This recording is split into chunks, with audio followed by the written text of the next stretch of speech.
Paula, we're live. Good to meet Okay. you. I can't wait to hear what you're talking about, and I have got my tissues ready. Oh, bless. So, my name's Audrey Patterson, and this is Paula Roscoe and Grief Guru. So, I can't wait to tell me all about you, Paula, and tell me what took you down this path, because it's something that has hit, I think, everybody. And if it hasn't, it will.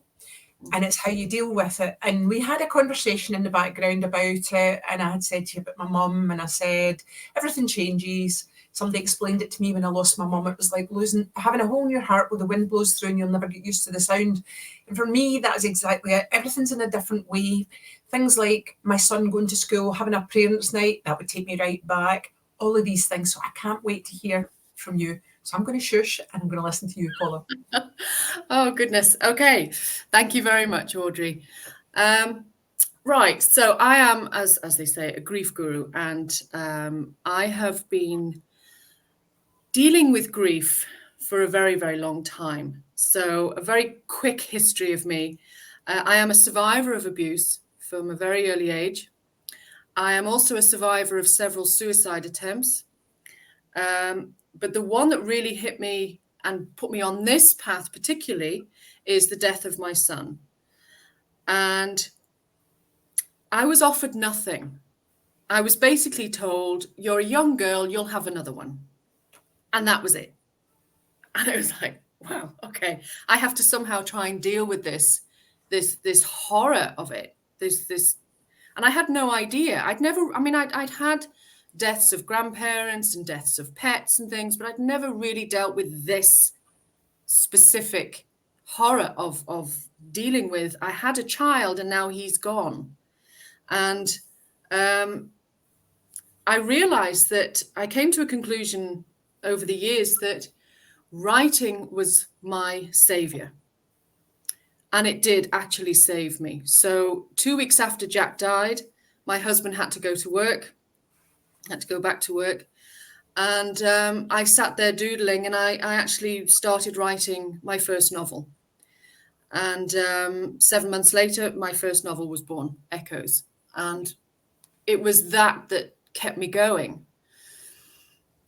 So I started to think how else I could start looking after myself. And I started looking into various therapies, and I started looking into various different healings, holistic ways of looking at it. And I'm a very spiritual person anyway.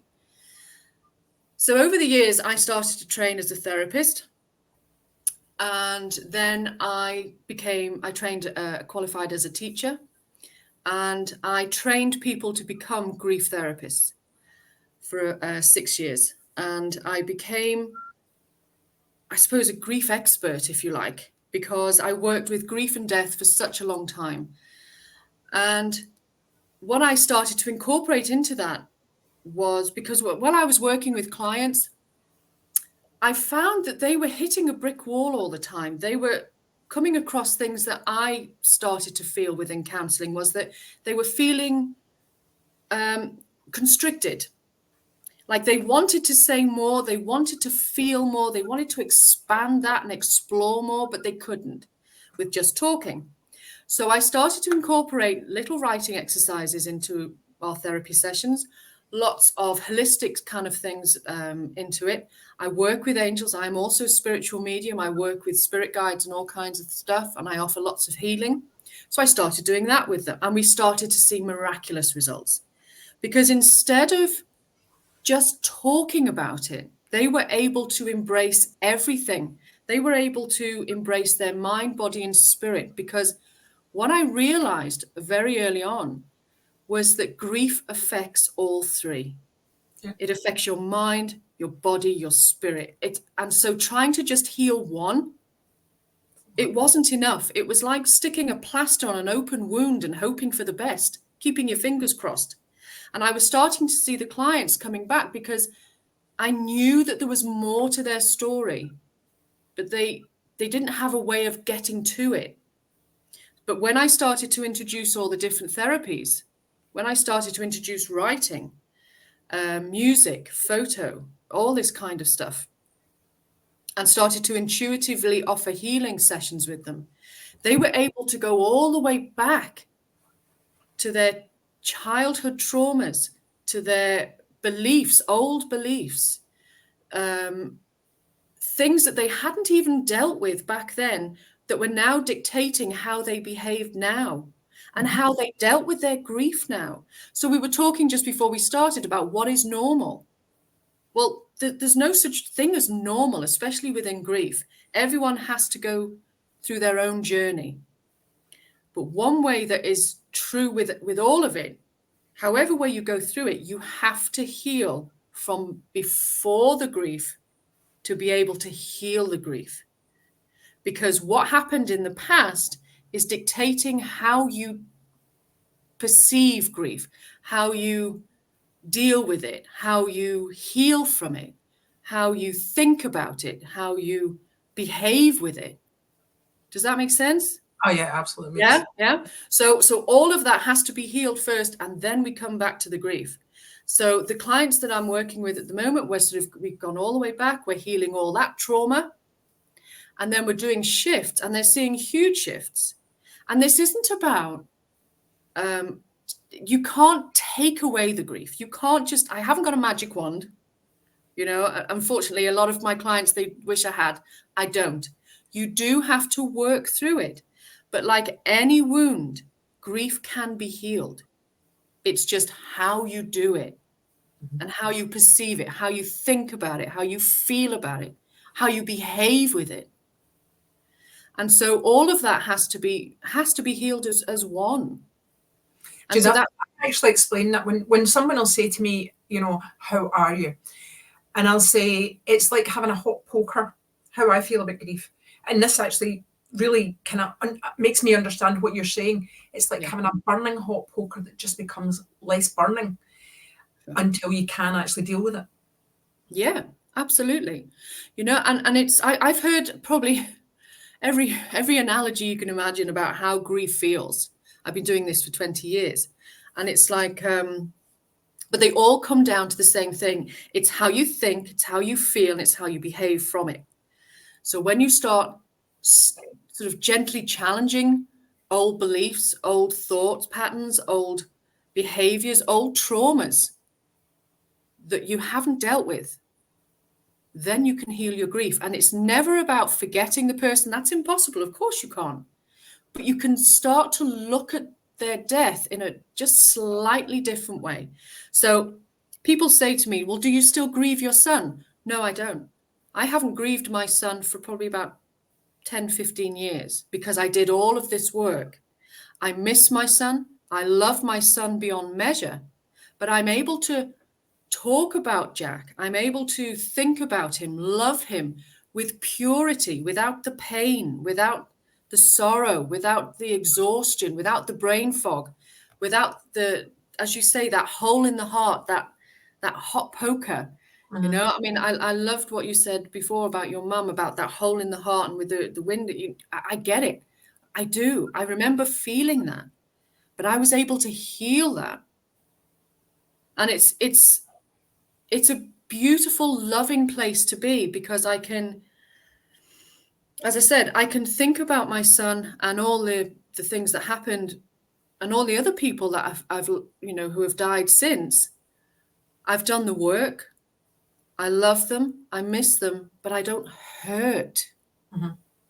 And that's the difference. I'm able to live my life, because what I try and teach women is that you are just as important as the person who died. Yeah, absolutely. And sadly, a lot of people put so much emphasis on, and they wallow in the person who died. They forget themselves. And I ask them a very honest and challenging question. If you are not as important as the person who died, are you going to remain in this dark pit? I used to call it the dark pit of shit, because that's what it is. Are you going to stay in that dark pit for the rest of your life, however that looks? Is that 20, 30, 40, 50, whatever many years, and dwelling in that sorrow? Is that what you want for your life? It's a yes or no answer.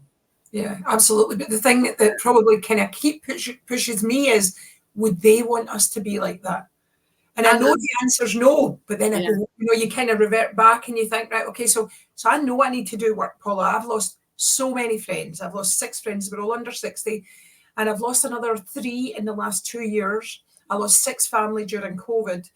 And most of my clients are retired clients now. So every other month I'm losing a client just now. And it just becomes part of, I've lost another client. And sometimes I think you just don't deal with it. You just think, I just carry on, keep going. But there's a part that you're just not dealing with, because yesterday I got bad news about a friend and her sister within 6 weeks has now been put into palliative care. And I just went right down the path again and thought, this is just, see this cancer, it's 1 and 2 to do and go back. My husband's like, you can't take everybody's problems. You really need to concentrate on you. And that's why the group is called It's All About You, Paula. Brilliant. I think what I'm hearing you say, that it's almost, you're going into survival mode. You're going into self-preservation. So sometimes the thought of actually sitting and dealing with the pain of it, sitting with the horror of it and facing it can be too much, especially if it's one after the other, one after the other. And yes, I'm working with clients at the moment who have had that one after the other, and they're still dealing from the blow of the one that happened before, at the very beginning. But it's very, very important to make that time to stop and remind yourself that you are just as important, and your life and your future is just as important as their death was. Yeah. I mean, I tell this story, and it's to try and put it into perspective. When not long after I first qualified, one of my first clients I had was a gentleman in his 60s. And he came in and he was all, I said, okay, you don't want to be here. Fine. Your family have sent you here. I get it. What do you want to do? Oh, I just want to sit here. Fine. Okay. I'll do some work then. Whilst even I went for my first session. I said, okay. I just said, tell me about you. And she says, well, it wouldn't help you. I says, yeah, but it will help me. Yeah, exactly. That's how I deal with things. So this guy, he's sitting there. So I start doing some work, and eventually he says, well, I'm here to talk about my grief. And I said, okay, fine. Talk to me about it. And eventually it came out that he had been holding on to his grief for 52 years. 52 years. He was 9 years old when his mother died. And he had never cried. Well, no, he started to cry, and his father said, stop crying, boys don't cry. And he stopped crying. He never cried again. And he never dealt with it. He held on to it. So he never had a family. He never had a wife. He never had children. He never did anything he wanted. He just got up, went to work, came home alone. And that was his life. He came to me, or he was sent to me, because his father had died 4 weeks before. And it was like that. I can finally. It'll be me. I can finally grieve. And I'll be honest with you, I didn't expect to see him again, but he came back the week after, and he just sat there and cried. More or less the whole hour. And I never saw him again. He walked to the door and he turned to me and he said, thank you. I needed that. And I never saw him again. But the fact that he had held on to it for 52 years, I don't want that for anybody else. No one else needs to do that. And if you look at the outside of that, Paula, actually holding that, how that impacts all your body, because I'm doing loads of stuff like internal work and, working with Zoe programming, just lots of learning on health and how that destroys your health. It's Absolutely. Absolutely. I mean, I'm not going to go into everything that he told me about, obviously, but he did have a lot of health problems. And I'm just starting to learn about new German medicine. I don't know if you've heard of that, about how your body goes into trauma. And so you need to talk about it, release it in your body. So your body reacts. There's certain parts of your body that react to whatever's going on in your life, which is absolutely very interesting. So there's quite a few people in this group. We follow Dr. Barbara O'Neill, and I'm going to see her in Crieff. And if you listen to, she's Australian, if you listen to some of the stuff, so many things, our health issues are caused by stress, grief, cortisol levels rising, so many parts of it, which is why my whole thing is health is your wealth. Yeah, absolutely. Yeah, I mean, definitely. I mean, as I say, I work with clients and they have a variety of health issues, but there's always 2 or 3 that I see time and time again. And it's always centered around the chest, around the heart space. You know, I'm always having colds and flu. I'm always having chest infections. I'm always having problems with, my nose and throat because they're not speaking their truth. Yeah. They're not healing their heart. Yeah. So yeah, I see that all the time. Or I see lots of shoulders, neck and shoulder problems because they're holding on to that. The stress. Yeah. Here's an example. When I actually started, so I do a forever living, right? When I started drinking it, so I had 3 businesses when I started, and I walked about like that, and my ears were attached to my shoulders. And I remember one of the girls, after probably 2 months, one of the girls saying to me, "You had Botox?" And I looked at it and I said, "Sorry," because I had actually calmed down a bit, and because I'd calmed, my face looked less lined, my eyebrows were raised a bit, and she thought I had Botox. And it was just the coping. It was basically, I'm feeding my body, I'm looking after my body better, I'm taking time for me, and I'm putting a bit of healing in. Yeah, definitely. But it's interesting what you're saying. I mean, because I really, really do. I've never come across anybody that I could actually work with, because I found a girl after my mum died. Well, no, not after my mum died. After probably the 6 died during COVID, and that was horrific. I remember getting referred to a lady who did talking therapy. And as she came on, she said, "Oh my," she said, "I have never worked with anybody that's lost so many people." And she probably did 4 counselling sessions with me, Paula. I'm not sure I was getting in and out of it. And then she stopped taking my call. Right. Yeah. So but that's about her, not you. But sadly, it obviously has an effect on you. And again, I hear this so often. I have people who say to me, "Oh, counselling doesn't work." Well, no, it's not going to work if, one, you can't connect with your therapist. Mm-hmm. You're going to be sharing really intimate things with this person. If you cannot connect with that person 100%, it's not going to work. If that person is not experienced enough in whatever it is that you are coming to that person with, they're doing a lot of guesswork, or they're doing a lot of basic counseling and hoping for the best. And I really don't want to come across as though I hate counseling. I did counseling for many years and I saw a lot of brilliant, wonderful things happening. But I know that there is more Yeah, I can offer my clients. I mean, like I said, if I had stopped taking her call, I could see it didn't work, but that was my fault. But she stopped taking my call. And I thought, there's a reason. And I think she just didn't know where to go with me. And at the time, I was really, really struggling, you can imagine. And I had gone to group sessions. Group sessions didn't work for me. I tried when my mum died, I'd gone to, what do you call it, cruise. And I sat 1-to-1 and the girl said, "So tell me about you." And I says, "Oh, I'm fine. How are you? Tell me about you." And she says, "Well, that's not going to help you." And I says, "But honestly, it really will help me, because that's how I deal with things. Helping you. Just let me solve your problem." Yeah. But this girl, she was recommended to me, and I just thought, wow. And then somebody actually recently, because I think on the face, it's funny, isn't it? Because we can all put a face on. And I think lots of people will look at me and say, "Oh, you don't need," but nobody knows what goes on in somebody's background, head, mind. Your close friends see it. Your family obviously see it. And I think this is where it is so important to find out it's all about you. And if you take time for you and you go and have grief counselling for an hour, that it's your hour, you need it. Rather than the guilt part of, "Oh, I'm taking time out from my child's," you know what I'm saying? Basically, it is you. You need to put you first, or we're going to get to the burnout. We're going to get to what we've just talked about, why I'm so passionate about all these things. I've got another retreat in November. Why I'm passionate about those, but we need to take the time and actually do the work. Absolutely, definitely. And people, sadly, they don't invest in themselves. They don't see themselves as important enough. So I hear people talking about, I was listening to a conversation actually when I was in Scotland.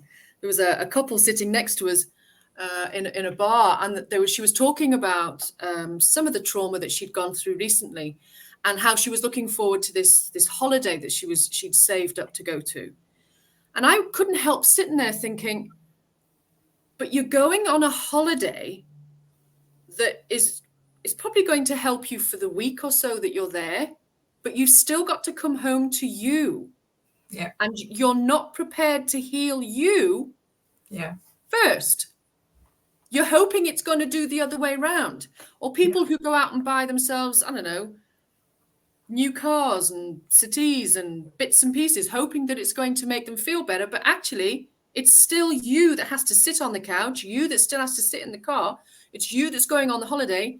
If you are not 101%, then it doesn't matter what you buy. It's just shit in the end of it. Yeah. You have to get to that point. So it's like people say to me, well, I'm fine. Oh, I hate the word fine. I'm fine. And I say, well, fuck fine. I take you above fine. Yeah.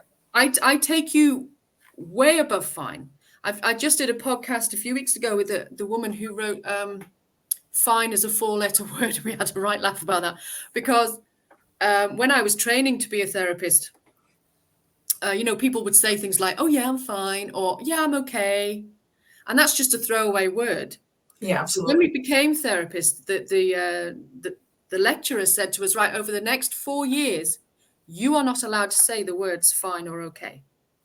Come up with something else. Make that conversation deeper.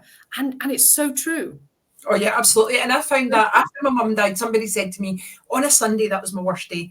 And my friends would phone and say, how are you? And I go, fine. And the real ones would say, how are you really? Yeah. I'm not fine. It was like, but sometimes you just need that deeper delve. But it's funny when you're talking about people investing in themselves, and I totally get that. And I spend a lot of money investing in me because I know what's important, but I spent it the wrong way. As soon as my mum died, it was my 40th. My mum was buried the day before my 40th. And I was lost, Paula. And I bought a Rolex for my 40th, 50th and 60th. Every single time I looked at it, I thought, I want my mum. Yeah. And I just said to my husband, I don't want this watch. I don't want it. It does not connect with me in any shape or form. And I sold the watch and I bought a fossil watch. When we went to the first trip with Forever, because it meant so much to me, just all the things I'd come through, and I bought this watch. It was like, I don't know, 10% of the price of it. I was just lost and thinking this thing was going to make me happy, and it just made me so sad. Going to look at it and going, I'm lost. Yeah. Yeah. I mean, I do. I hear this all the time. And I get people saying, oh, well, I do treat myself and I make myself feel better by buying coffee and I'm buying this and I'm buying that. I said, okay, but when are you going to buy you? Or aren't you worth it? Aren't you worth the same amount of money? So people will go out and spend all this money on stuff, but they're forgetting that they're still having to come back to themselves. Yeah. And you can hide and hide and hide. But like this guy, after 52 years, it catches up with you in the end. It's going to. Yeah. And I think that's, again, this group was actually more about Forever for a while because it was a weight group, but I was sitting, the company changed the name to What Matters Most, which really resonates with me. And I thought, the whole thing here is it's all about you. Because if you don't put your own oxygen mask on, you can't help other people. Yeah, absolutely. And the same thing, we've got the guilt, and this is from a financial services point of view, we've got the guilt. So when I look at somebody's budget, they will say, well, that's what's left. But they'll think nothing of going spending £30, £40 takeaways over the weekend. And that'll be in the budget. But if I said to them, well, actually, you need a counselling session, not a counselling session, you just need to actually work on you, spend some time on that, and that'll be that £30 or £40. Oh, no, we like our takeaway. You can relate all of that to people until it becomes so important that they think, I need to do that. Or someone else says, Paula, you need to do that. And then it's like the guilt is taken away from them spending the money. It's the spending habits that's the issue. When they take that away and say, you need to do that. That is the most important thing that you put in your budget. It's the same when I do my calendar on a weekly basis. It's my Zumba classes, my walking, my exercise, my meditation. Okay, let's fit the rest in. Yeah. Because I know for me to function in any other capacity, I need to do that. Absolutely. Yeah. You know, people have sort of said to me, well, can I have sessions early in the morning? No, because from the moment I get up, I have a routine of working. I walk the dog. I go out in nature. The moment I get up, I have to be out in the green. And I live up near the mountains in North Wales, which I'm so lucky to have. And then I like to meditate for half an hour. And then I might do a bit of dancing. I like to do, you know, a bit of dancing 2 or 3 times a week. And Well, that just raises my energy. I put a salsa one in here, and it's fantastic. My friend and I got back to salsa 2 weeks ago, and it was fantastic. Oh, I love a bit of salsa. Well, Yeah, I'll just tell you, anything that moves your body, because it raises your energy. totally. So we went in the mental health retreat, right, and we all did. It was the fight song. So the facilitators, they all had their songs. Mine was "The Climb" by Miley Cyrus. You ever heard it? Oh, you need to look it up, because it's all "The Climb." And there was just so many. And, you know, I'll actually send you the playlist, because it is just fantastic. See, for walking, but it's funny how you relate to a specific song. I go on music, and if somebody said to me, so what music do you like? And I'll say, oh, geez, you wouldn't even believe it. It goes from there to there. Mm-hmm. You know, and it depends on the mood. Yeah, absolutely. And when I do music therapy with clients, it's about invoking that memory so that we can then work on it. And it's about what is it that is, what's hidden behind that song? You know, what's the emotion? What's the thought? What's the action? And when you work with it intuitively and they start answering from their heart space instead of their head, they surprise themselves, because they think, oh no, this isn't going to work. This is just a nice bit of music. And then once we get into the session, they go, oh, I'd forgotten that. Oh, that's where that comes from. Right. So let's deal with that. Yeah. You know, and we can really get deep into it, because music is, I mean, it's such a powerful I thing. like more music. I mean, music's just on all the time. I love music. I absolutely love yeah. music. So, you know, this has been fascinating. It really has, Paula, and I want to catch up with you as well. But what I want you to do is give me the links where people can contact you, how they can work with you. You know, if you're on a podcast, we want to support you. We want to hear more about what you do.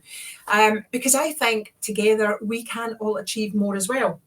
And I think that every connection has a connection that will help you. And I've just thought in one in this group just now. I interviewed a lady who became a celebrant. And the reason she became a celebrant was her son died. And she had gone to the funeral, and it was terrible the way the person actually dealt with it. So she decided to become a celebrant, to do the service the way she wanted it done. Lovely.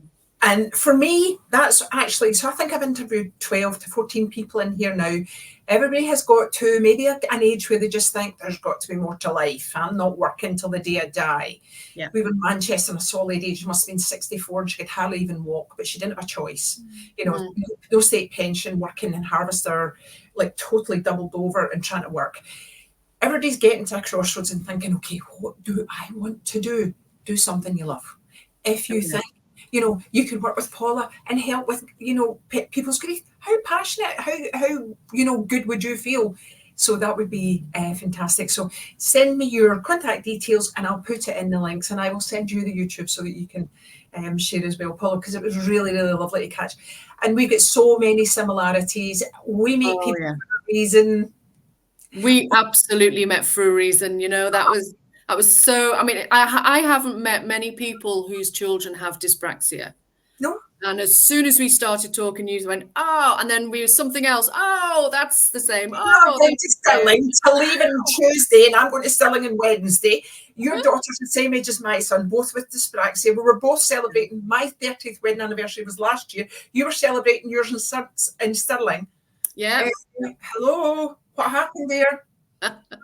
Thank you, universe, for bringing Paula into my life. Oh, I feel blessed to know you, Audrey. I really do.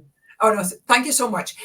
And it'll be in the group. I'll put it in the group, but it's also on Facebook. It's on LinkedIn. It's on YouTube. And I hope people find you, because there are so many people need to find someone who can do what you did for that man. Thank you so much. Thank you so much. So I'm going to cut this off 1 second. Thank you.